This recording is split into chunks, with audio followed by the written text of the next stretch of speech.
Hello and welcome to my YouTube channel. I am Naruto Guy. Alright, so let's get into today's video. I just like to point out, and this is my opinion, if some of you agree with it, if some of you don't agree with it, it's fine. Comment why you do or don't agree with me, because I'd love to know your opinion. Boruto is trash.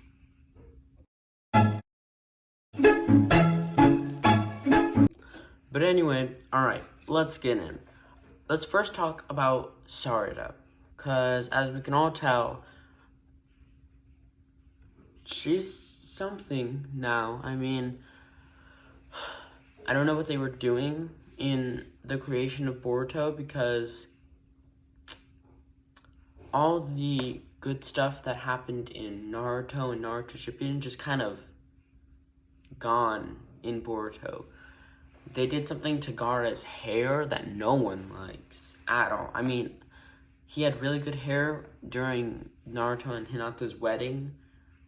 Before that, it was pretty good, but I'm not really into this whole side. Like, he looks like the emo character in a boy band, you know, but like red. And then back to Sarada. Why did she get the Mangekyo Sharingan without hate or, killing or anything like that? And then I just hear that she's like, I did it with love. Isn't that the Kamui? Like, can we all collectively go together and say that that's how the Kamui is, how you get the Kamui, which means she should have the Kamui. And I know I've heard people say, like, oh, it's like to end the whole Uchiha hate thing, but it's like, it's how it works. They told us in Naruto and in Shippuden, like, that's how the Mangekyo Sharingan, well, technically, in Shippuden, not Naruto, but that's what they told us. That you get the Mangekyo Sharingan, if I'm pretty sure about it, like, you get it from, like, hating. So it's how am I supposed to go on my day knowing that Sarada got a really powerful eye from love when she's supposed to get a really powerful eye from love? Like, you can't get the Mangekyo Sharingan with love. Not unless you break every rule in Naruto that you've created. Oh, wait, that's already a thing. It's called Boruto himself. Because Boruto's trash, like I said before.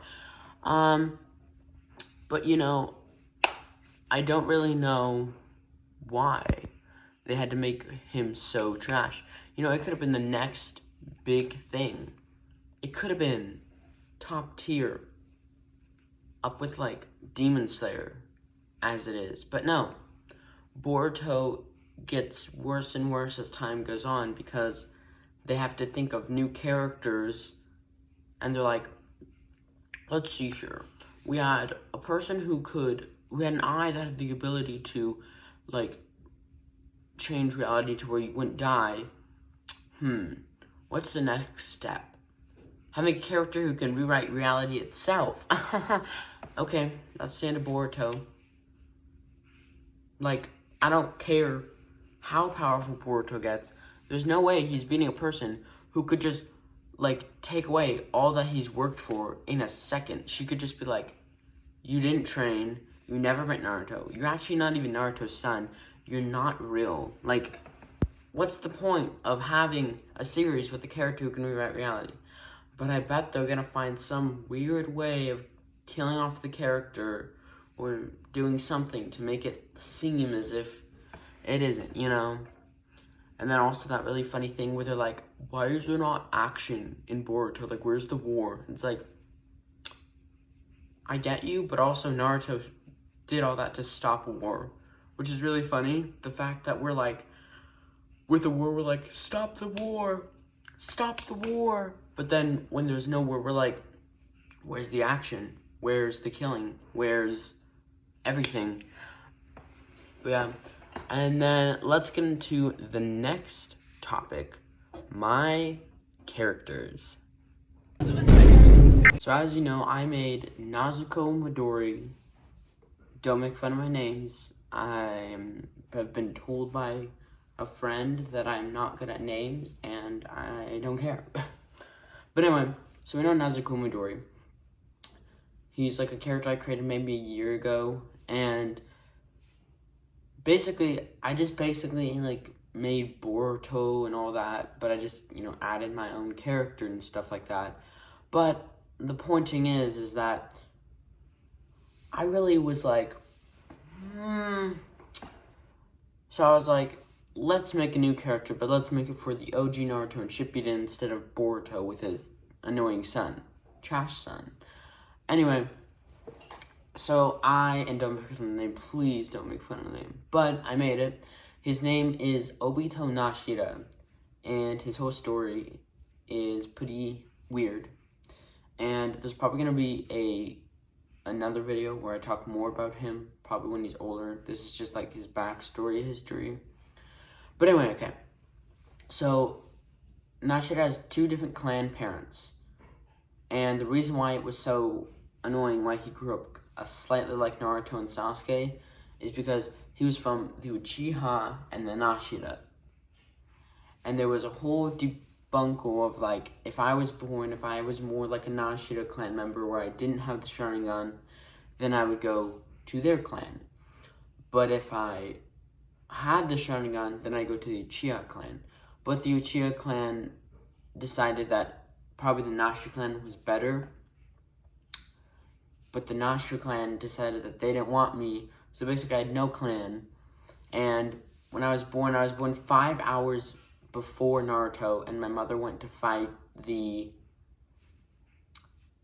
go fight the Kurama, but she died, and my dad went to fight also, but he was badly injured, because he dies in the Uchiha massacre. And so basically, I grew up parentless, but my mom asked my grandfather, who's a terrible grandfather, to basically, like, treat Obito, me, good.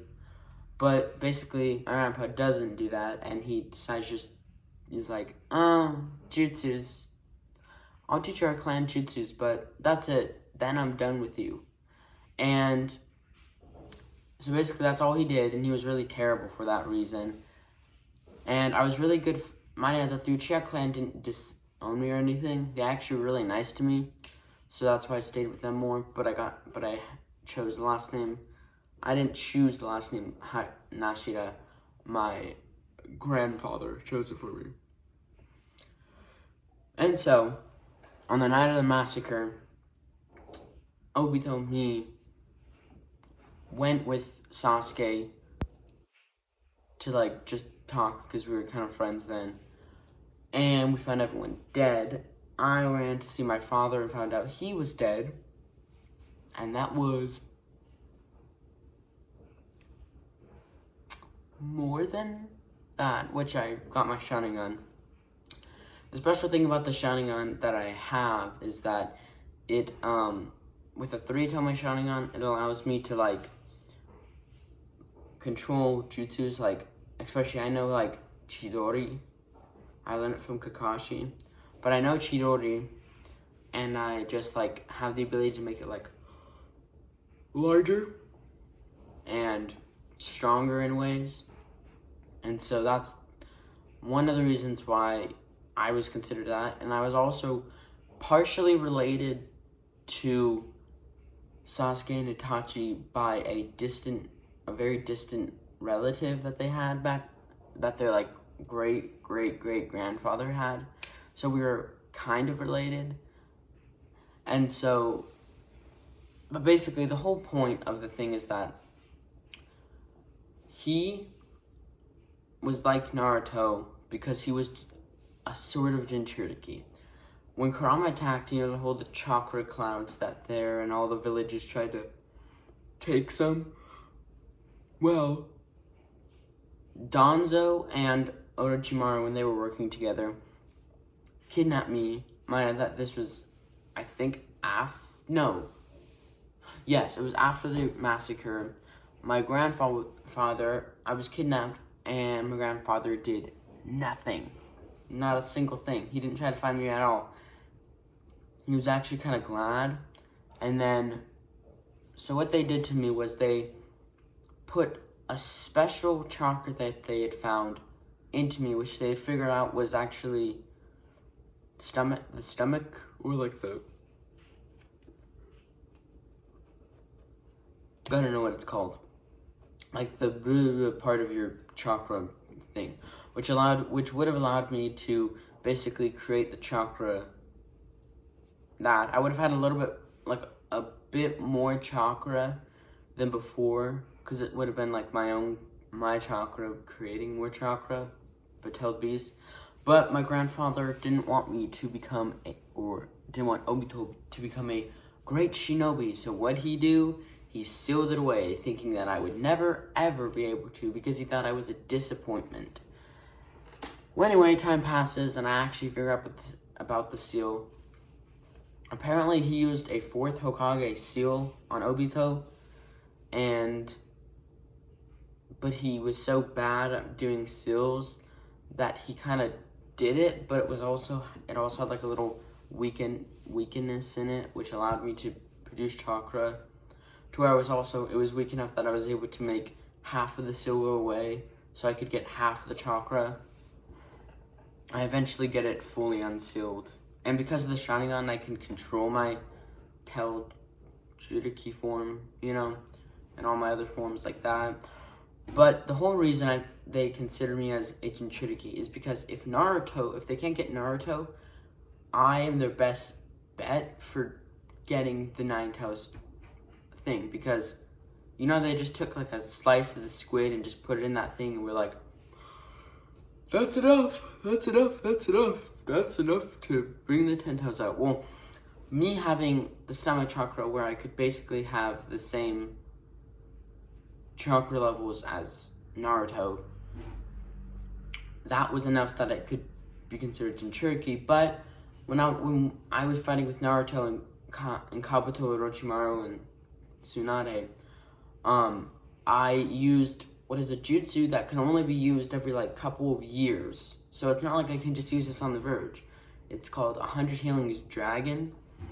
And what it does is just think of it healing you, but it's like dragon style, But basically, it was so powerful that it literally took the chakra and made it alive, to where it made a copy of Kurama in me.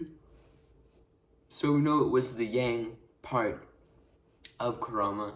So I didn't have the full part of Kurama in me. But, basically I just had Kurama in me also. And it wasn't like it split off. It literally was just Kurama. All the chakra that Kurama has and all the abilities that Kurama has was just put back to life because the chakra had in me, or in Obito. And so I became a really special person. Not too special, because the village really hated me. They didn't like me. Not at all. So I will have to do, not really a part 2, I don't like calling it part 2, more of like giving you more information in another video, if you want to call it part 2. Like this video, subscribe if you want to, and comment down below who your favorite Naruto character is, and comment down below if you've ever wanted or watched Naruto. See you in the next video.